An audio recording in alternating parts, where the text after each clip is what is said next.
Lindsay Adams Hawkins flying in the air out of the ramp. She was at this huge event called the X Games. And all of a sudden, at age 12, it became my dream to be in the X Games.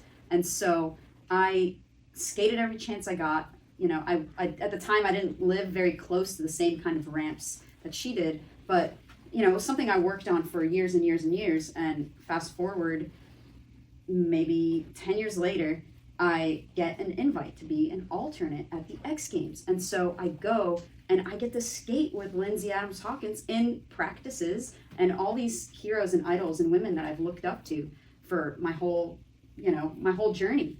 And I just thought, okay, the next year I'm going to work so hard, and the following year I'm going to get a real invite, and I'm not going to be just an alternate.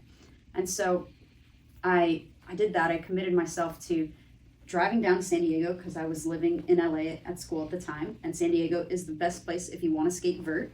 And so I ended up progressing immensely and recording like an audition video, if you will, because I knew the people who kind of made those decisions about the athletes who were invited. And I submitted my video, and the organizer just pulled me aside one day and she said, you know, we were really impressed with your progress, and we had you in mind for the athlete list, but the women's event was canceled.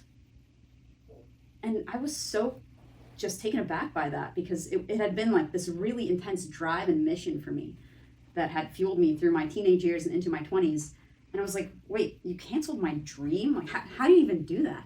And how is that possible? And at the time, there were no other opportunities for women in skateboarding. So I just thought, well, what now? Like, this was my goal. And I got just really fired up and frustrated. And I just thought, well, I'm seeing all this progression of girls and women in the sport. There are more girls skating every day, and they're getting better. They're really pushing the sport. And maybe people aren't seeing this. This was before social media. It was 2010.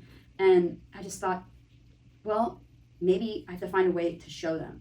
So as my thesis project in college, I made a documentary showcasing women and girls from all over the world skateboarding, progressing the sport, and I juxtaposed that with interviews of people who were in the industry.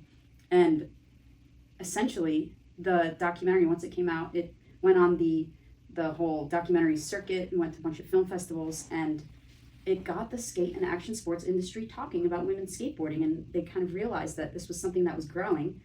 And then after it was finished, I was like, okay, well, but there's still not a thing to aspire to. Right. I'm like, well, if I'm complaining that there are no events, like maybe I just make an event.